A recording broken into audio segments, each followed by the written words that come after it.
sex and dating, y'all. So I hope you had your coffee. Yes, I am 7.5 months pregnant. There's a weird joke in there about talking about DTF and being 7.5 months pregnant. There's some kind of joke there, but I'll leave it to you all. There's like funny people in the room, I can tell.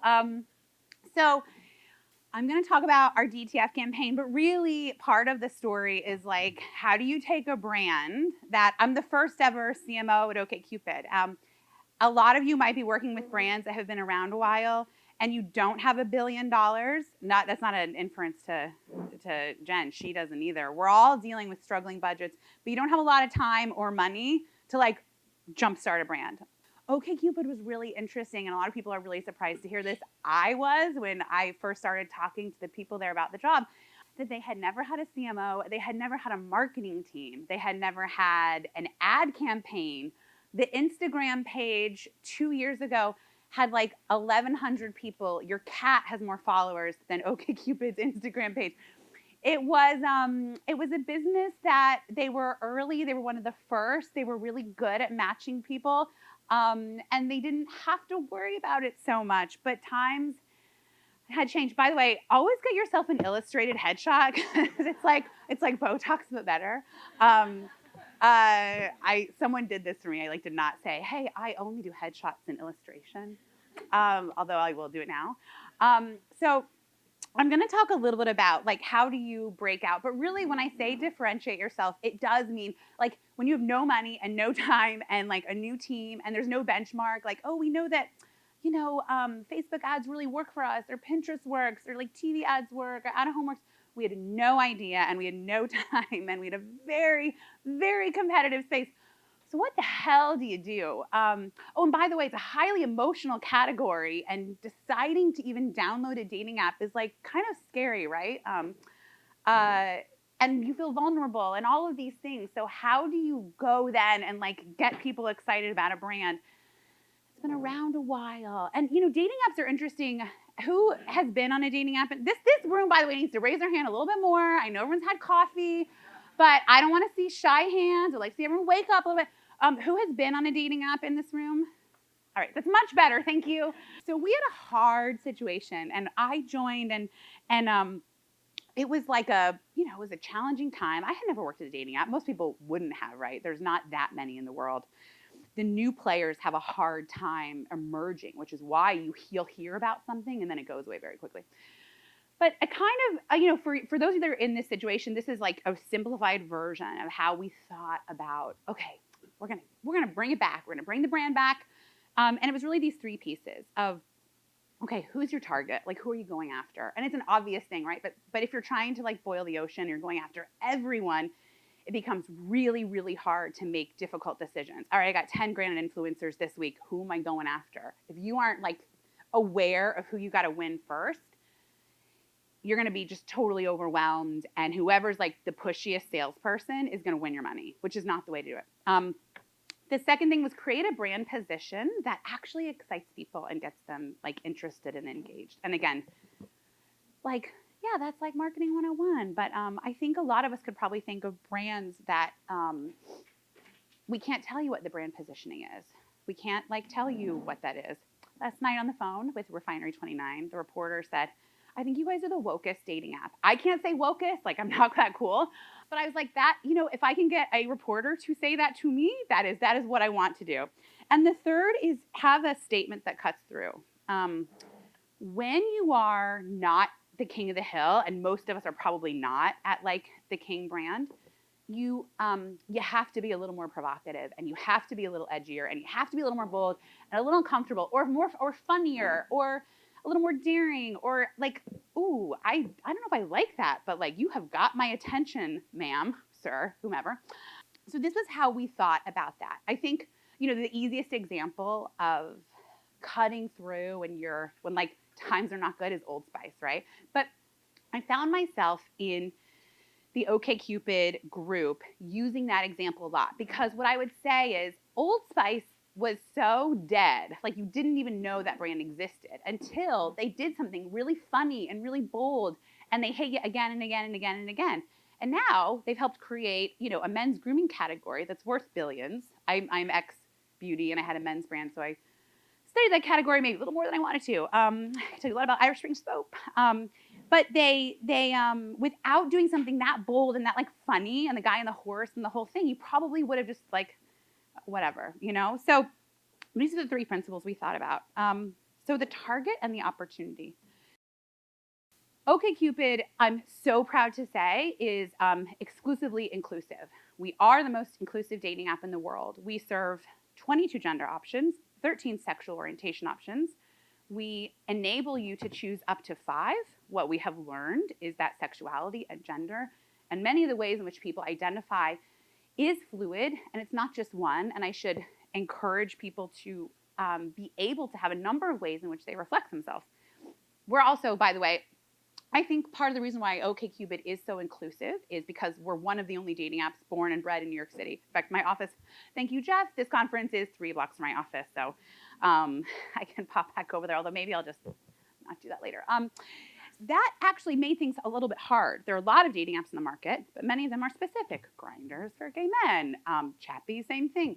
Zoe and Her for gay and lesbian women. We serve a number of communities that actually made it a little bit hard. But then you start to get into like the business of like total addressable market and who's out there.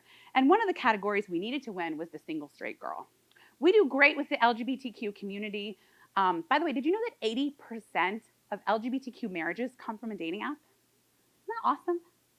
When people tell me dating apps are awful, like all this bad behavior, all this stuff, yes, I know the dating apps are frustrating, but dating is frustrating also. I think dating apps get a little bit of a bad rap. One of the stories I tell is, what if you were gay in Franklin, Indiana? And a dating app might be the only way that you could actually facilitate those connections. If you were a single mom, you're not going out to bars every night. You're not going to single mixers. You can't afford a babysitter, probably. You don't have the time. You don't want to leave your kids alone. A dating app facilitates that. So yes, there's bad behavior out there. There's also always been bad behavior in bars and in dating. But one of the people we care very deeply about all the communities we serve. One of the only places, if you're poly or if you're non-binary, where you actually can date. Think about it. It doesn't work if you're on Grindr, because they serve essentially like one gender category. But one of the areas we needed to win back was single women, single young women. Did you know that OkCupid is the only dating app with a Trump filter? Does anyone know that? I'm very proud of it. Technically, yeah. I will like curtsy as if I came up with that. I didn't. But let's go with that because we're marketers and we tell stories.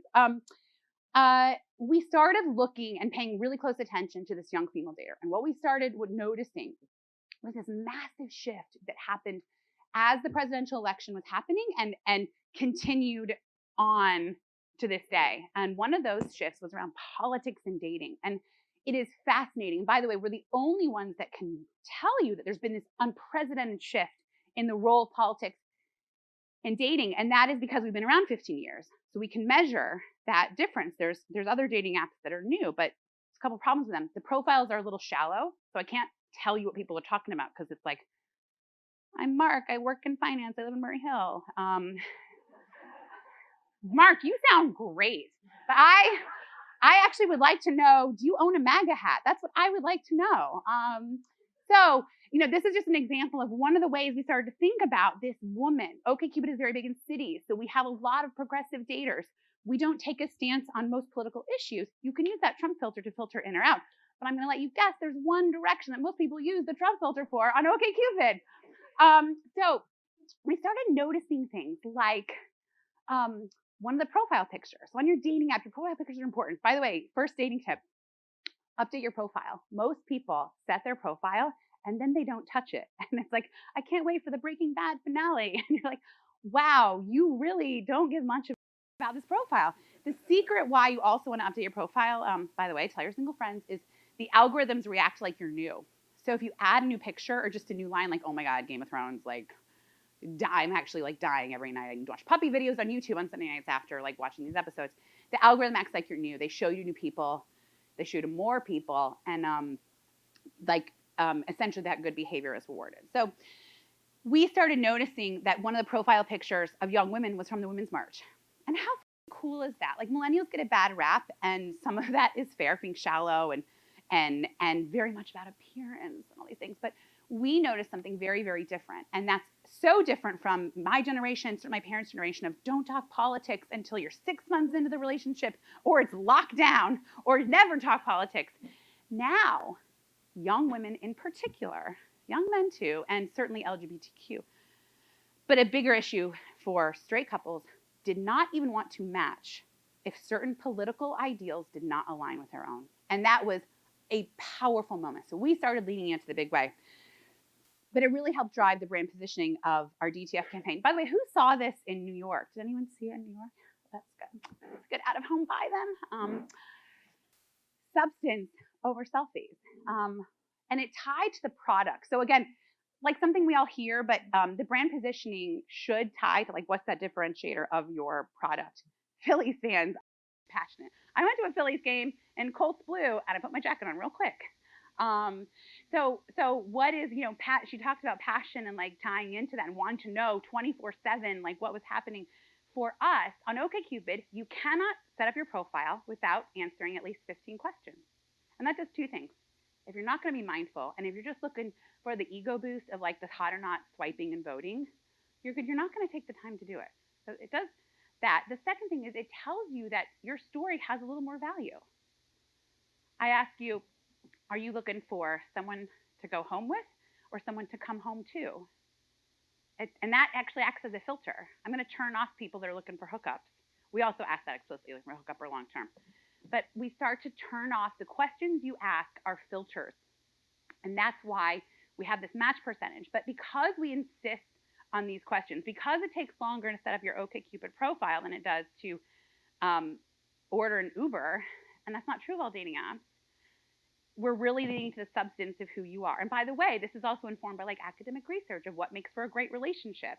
It's being excited about the same things. That could be margaritas. It could be canvassing for Bernie Sanders. It could be travel. It could be talking politics. You don't care if you agree, but like you want to talk about it. So substance over selfies and dating deserves better became the tagline of DTF. But okay, cool. We've got like kind of a positioning or whatever. Like we need something visual. It's got to like be really attention grabbing. And again, I don't have like $1 jillion to spend on this.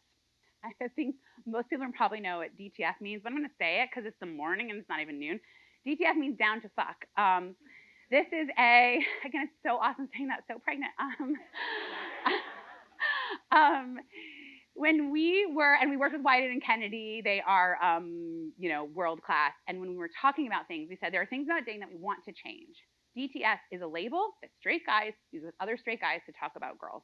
They have no say in that. They've not approved that. It is not something they proudly say. We got to change it. And we worked with a social psychologist, actually in Indianapolis, Indiana people. She's a single mom. She's amazing. She's a kid at the end of too. And I said, like, tell me like about if we can flip the meaning of a word. And we started talking about the word queer. And that used to be such a derogatory, negative label until that community regained their power by flipping that label. And now it's very proudly how that community identifies itself. So let's change the meaning of DTF. This is our hero image, which I love. By the way, I don't want to brag, but those are my hands on her butt. I did not get paid a hand modeling fee, but is anyone into art here? Mauricio Catalan, who is famous for the golden toilet. If you're not familiar with this, the golden toilet became really, Mauricio is one of the most prolific, provocative artists of our time. He also happens to be a very good looking older gentleman. He did the golden toilet, the solid gold toilet that you could use when it was on display. I'm blanking, Guggenheim, right? It was the Guggenheim or the Whitney? Guggenheim.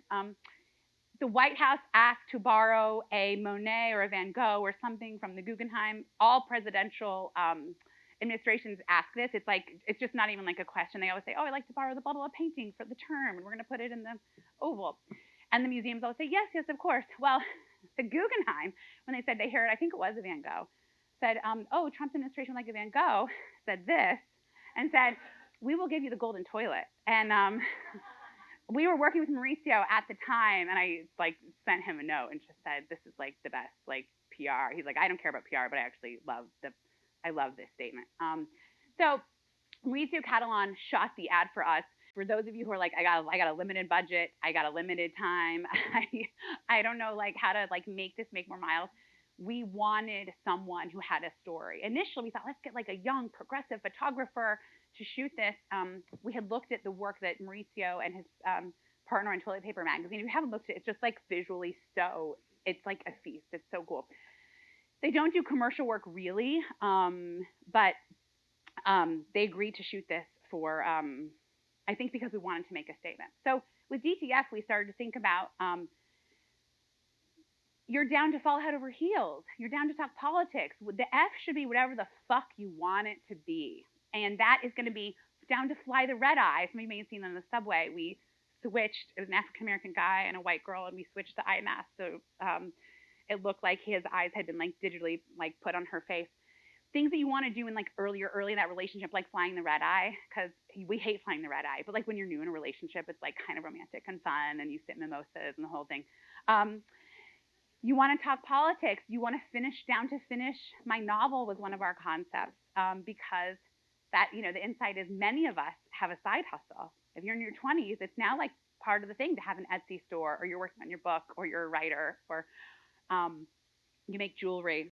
Down to fight about the president because politics matter to you.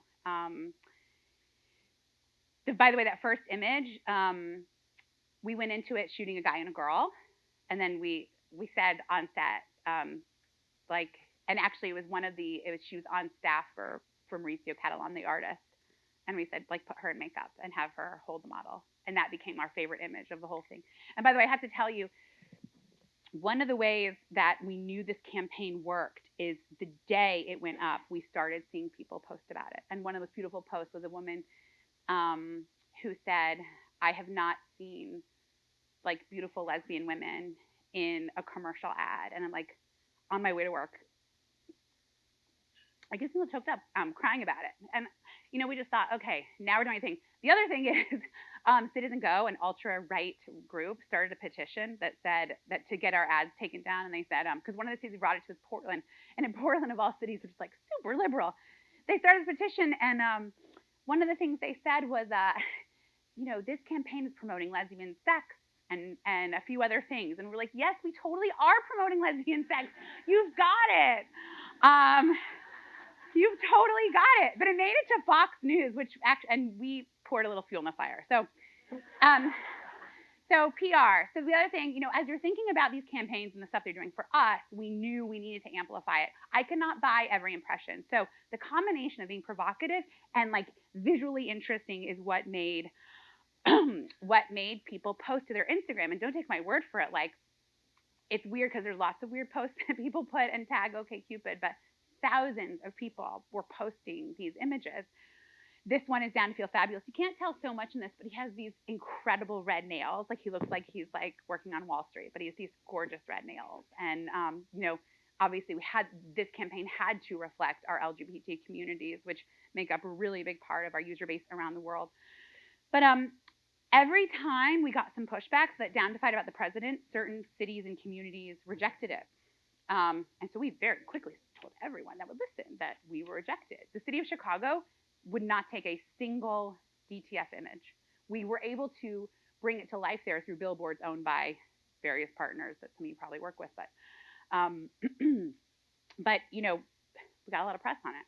So, you know, see the ad that the city of Chicago isn't comfortable with you seeing. So we also looked at interesting ways to do it. So these are some hand paints, and you do like the time-lapse video. So you've got like some cool images for social. Again, like our favorite image and wasn't actually, we have a hetero version of this, but we just loved this one so much. And again, one of the insights too is it's right. And OkCupid has a history and a legacy of taking a social stance on issues. And that's one of the first things I did when I got there is like, what are the stories that we've got to work with today, tomorrow, like right now? They had, the founders were Harvard math grads, and certainly were telling stories about data before anybody else was, but really went out of their way to start talking about these things. And one of the things we also noticed, even if you're heterosexual, the number one cause that you care about a year ago, and maybe still today, was LGBTQ rights. There are lots of issues you care about, but it's one of the biggest. So even if you weren't saying, like, imagining yourself there, you're saying, that's what I want for my friends. And so that's the kind of dating app that I would be on, where my friends can also like find their person. non-traditional stuff. We're like, oh, I can't do like the usual thing. So we did coffee cup sleeves. And I'm sure you've all gotten them, like some bodega in New York. And it's like Gap sweaters are 3% off. And that's great. But it was so visual that we knew it would work. And people were posting it to their Instagram and their Twitter and taking it like on their desk and doing the little post in the pose. This is probably what some of you saw, but we ended up with 18 different Fs. One of them was banned in most cities, and that's the gun being dropped into the toilet. New York City accepted that at first, and then in 2019 refused to take it. Most transit and places where they're selling advertising are often controlled or run by the city, and they do have a no politics ban, which is why you don't see vote for on city buses or anything. And that crossed the line for them. We pushed back pretty aggressively down to filter out the far right, and also we came up with that on set. This was November after Trump had been elected but not inaugurated, and like came up with, I was talking to Mauricio, like we have to come up with something that speaks to this a little bit more, and we came with it on the spot. Unfortunately, it was rejected in a lot of places, but we gave the ad for free to Moms Demand and a few other gun control groups. So and Mauricio agreed to that. Usually, it's like we can't buy art. You have to buy the license and the whole thing. And to his credit, he let us give that to some of those nonprofits. Digital and social. So again, you can see some of my other ones. I love Down to Fire Up the Kiln. Dating apps are responsible for the most unprecedented spike in interracial marriages in the world. Can you believe that? And that's not even like an OkCupid study. It's an academic study out of the UK. But we wanted to reflect that truth in some of the ads. There's a whole like social psychological reason for that. But Down to Furiously Make Out was about you cannot tell their gender or their sexuality or anything. So it was a nod. It was a nod to that piece. It's a little abstract and a little weird. I think my dad was like, I don't get it. Like, cool, Dad. It means I'm probably doing the right thing. Football versus football, also like kind of obvious, not accepted everywhere, but we were able to put it in a few places. And then we did some unique brand activations. Like I think a lot of you are in the content world. You're thinking of content at some of these activations. Like how do you like actually physically touch people? And for us, that's really important. When you tell people, hey, here's what you should think about OkCupid. We're free. We'll ask you if you care about politics, you can tell us all of these things, and that becomes a filter. Most dating apps are about location and hotness. Like literally, that is how they're showing you people. We don't do that. If you tell us, actually, I don't know about politics. I don't want that to be part of my thing. That's fine too. You skip it. But maybe religion matters, and maybe travel matters. Can you imagine dating? We're all probably most of us are New Yorkers. Not by birth, but dating someone without a valid passport. Yeah, we asked that question too. That's a filter. So the brand activations allowed us to like bring these things to life. Harder to measure. I'm sure someone's talking measurement today, but the impact on social, like I almost can't overstate. Today we have a year and a half later, we're still growing on Instagram, but it's no longer 1,100. It's much bigger than that. Devin from my team here, she's like literally grown that manually, but on a small budget. It's pretty big. We have one of the biggest Twitter audiences of any of the dating apps, and really leaning into that. We asked a question about the wall recently when it was really in the news and Trump was visiting the border, and in 3 hours, 20,000 people came into the app to tell us, I do care about this issue, and I would like for you to turn that on as a filter. We asked about R. Kelly and Michael Jackson when that was happening. Should the artist be separated from the art? And do you want that to be a filter? We are the first dating app to have to match you on your favorite TV show. How cool is that? And also, why hasn't anyone done that yet? And that's with Game of Thrones, because why not like go big? So also, if any of you are TV, here's another secret tip. TV is like a great way to meet people. Put it on your profile, because sometimes people just need something easy to talk to you about. So put TV shows on your profile. I promise you'll get more messages.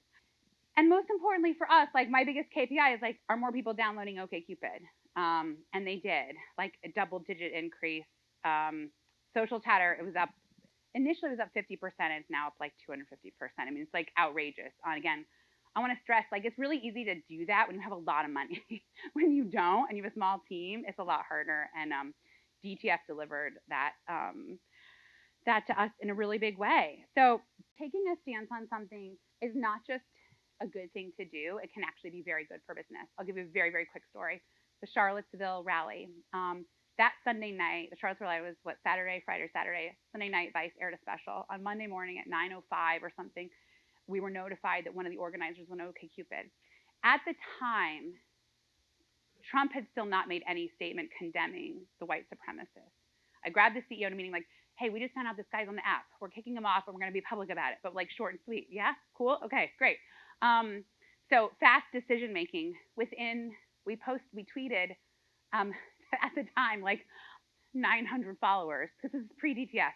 We tweeted, we were notified this morning that Chris Campbell, one of the organizers on OkCupid, we have kicked him off and blacklisted him for life. There is room for hate when you're looking for love. Within 3 hours, we had a New York Times article and 90,000 tweets. By the end of the day, we had like 160,000 tweets.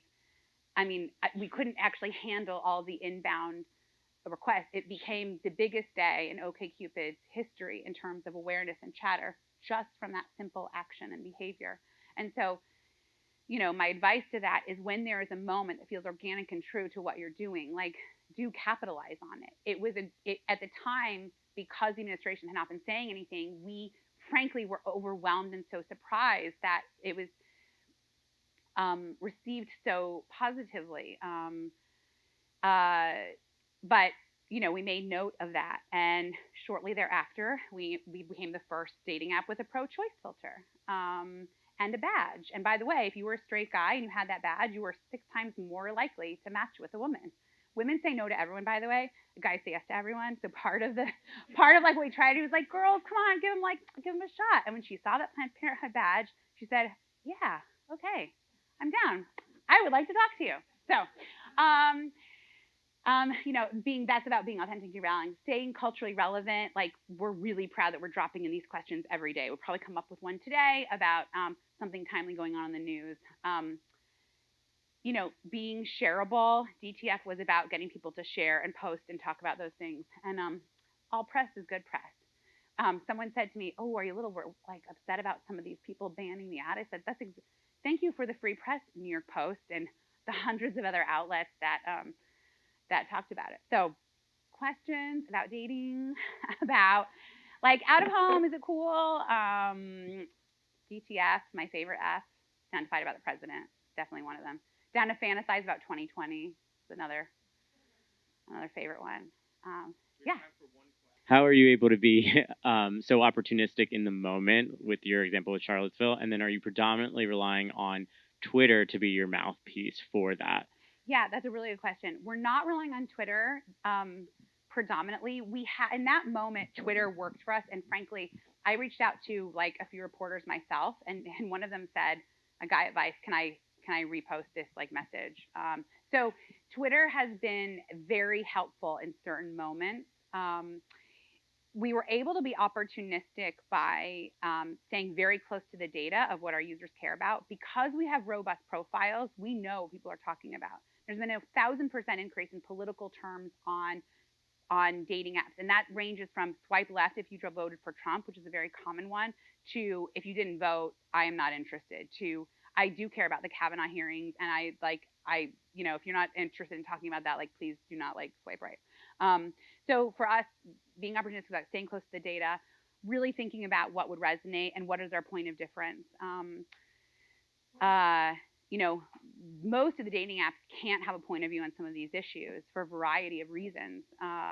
We were able to do that, but and I would say Twitter and Instagram have been really helpful with that. Influencers on Instagram that identify as non-binary have become are approaching us to say, I love what you're doing and I would love to tell the story. Jacob Tobia, who's just on Daily Show, who's a very vocal presence, is an example of that. So thank you guys so much. Thanks for my talk.